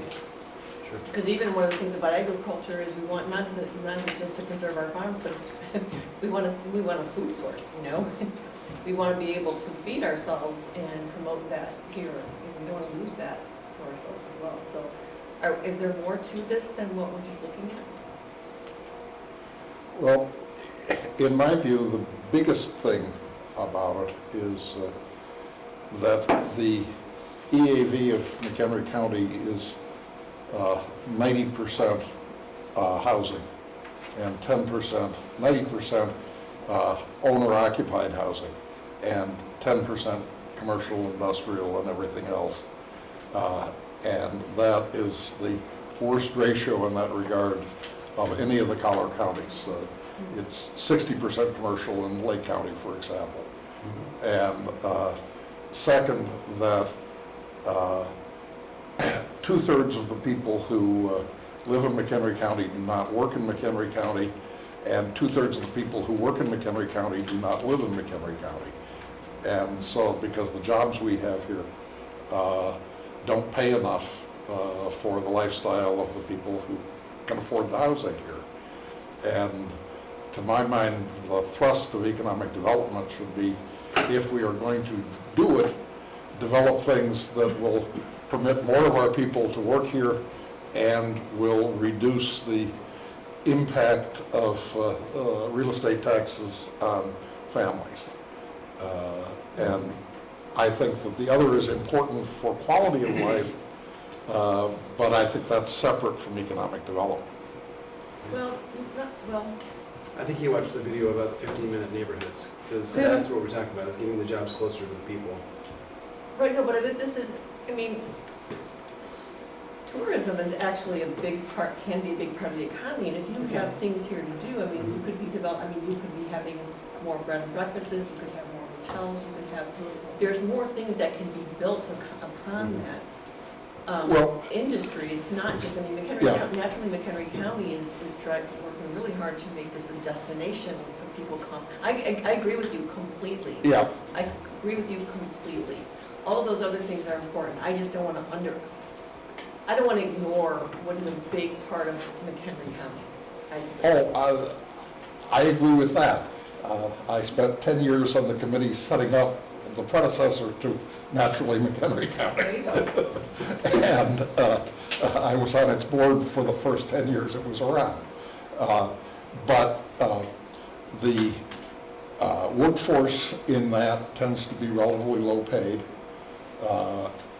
And it is great for the economy, but I think when we look at economic development, we certainly want to encourage it because the people come, they spend money, they go away and don't use services, by and large, the tourists.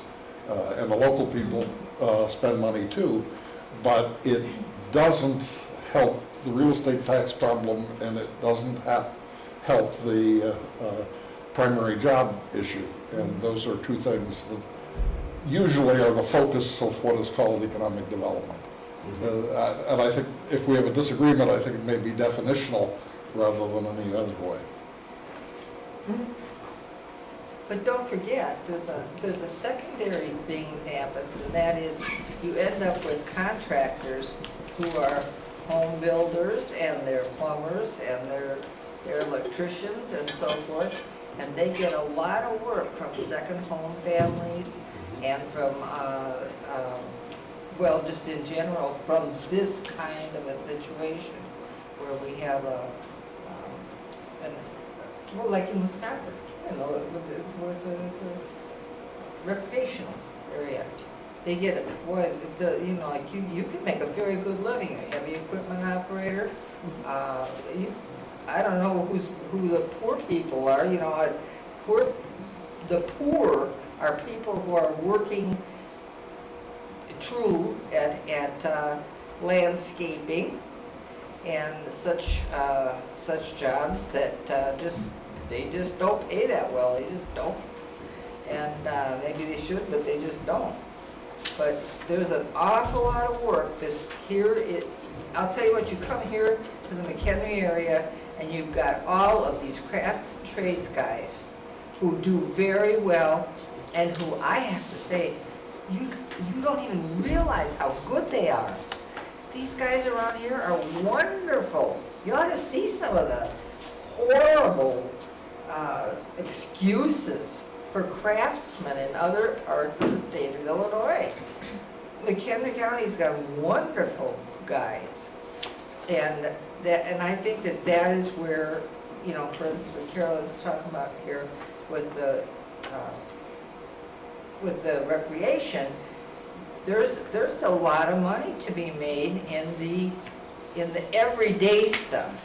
That used to be the way you could support your wife and children and so forth by that kind of in the crafts and trades and so forth. End of story. I have a great way to build off of that. So if there's one thing that's not included here that I think is important, and I think is already going really well in McHenry County, is entrepreneurship and small business. And just trying to do what we can to support the growth of that, because that touches on a lot of what you're talking about. It's the small independent contractors, it's your agritourism businesses that are trying to get started. You know, we've got McHenry County College, we've got Small Business Development Center, the Shaw Center, we've got a couple things that are helping that, but any other tools and resources we can give folks to help that small business growth, I think would be a good The city of McHenry is trying a very interesting retail incubator program. Yeah, Huntley's trying it too. We're doing a little bit of it at the courthouse downtown. So there's several communities experimenting with that kind of an education and space program. So I'm not sure exactly where that lands within the county, but it's... Well, it could be a good another goal. funding situation. Yeah, sure. We would have money for that. And I think Yeah. that encouraging entrepreneurship is clearly something we want to Yeah. do. So I had promote and encourage entrepreneurs and small business growth. Yeah. Yes. So then we're going on to transportation. That's up to you guys, you tell me. You tell me what you want to do, because we do have that Want to adjourn? distinct meeting planned. How about, but you've got, it's 8:15. We could, One chapter, I'm sorry, but one chapter we could skip is land use and development, because that's gonna be the next 2 meetings, is developing that future land use plan. okay, That's something that we could take off the list, but it still leaves a lot. here's still that. I think we have a lot of tired people here tonight, and it's been a long day. So I'm gonna call it and say, we've gotten further than I thought we were going to get. And even though everybody was talking over everybody else and having sidebar conversations, we got a whole bunch done. And if we're doing it with the consultants here, well, that's fine. I mean, but are we gonna do something else? No, we have the June 15th meeting. So we could continue this conversation, we could do the fair booth planning and continue this conversation at that meeting. Would you mind doing that and then still having the 29th of June as the I think regular that makes meeting? good sense. Okay, then let's do that. So, And you can bring a paintball gun and zap anybody who talks with it, including me. Taser. So just to be clear, the regular pattern would have been June 22nd, but we're going to do the 15th and the 29th. Yes. Correct, Great. correct. Only this month. But only this Oh, month. that's what I Yes. Are there gonna be random No, no, no, meetings? Because there are things I planned for it in advance. I know. Yeah. we have to get the information. Yeah, we need to get that to Hazelwood. We have to get information to House Hill and Levine so that they can give us this information so we can have it ready for the fair. If we don't have it ready for the fair, then we're just throwing stuff around. But, so as much as we can get done before that 29th meeting is fine. If you're willing to do that on the 15th. And I hope you don't have to come up from wherever. Most likely Aurora on that day. Well, that's not, that's better. That's No, not it's too not. bad. You can come up either on 31. Straight shot. That's true. You can come up 31, you can come up 47, 47, that's what I usually do. generally. I'm up and Okay, down. any hands up? But that's how. Okay, I'll go for a motion. So moved. Quiet, Motion everybody. moved. Oh, a motion to adjourn. Motion to adjourn. Charlie, Seconded. Michelle, we're here. Okay, Aye. we're good. Aye. Hey, yes. Oh, well, you know, actually, I can just call it. I can say, you know, meeting's adjourned because I'm who I am. But I do want to tell you one thing. I really, really appreciate how much, well, I hope that's not on the camera. No. I really appreciate the enthusiasm, the patience that we are all exhibiting for each other, that we are willing to listen and say, well, maybe, and then we're willing to say, well, we'll find something else out and get there. But this is a really, really good working group, and I want to make that on camera that you guys yawn and get out of here. Thank you. Thank Amen. you. Thank Take you. care. Okay. Yeah, oh, yeah. Why, Charlie? Real good.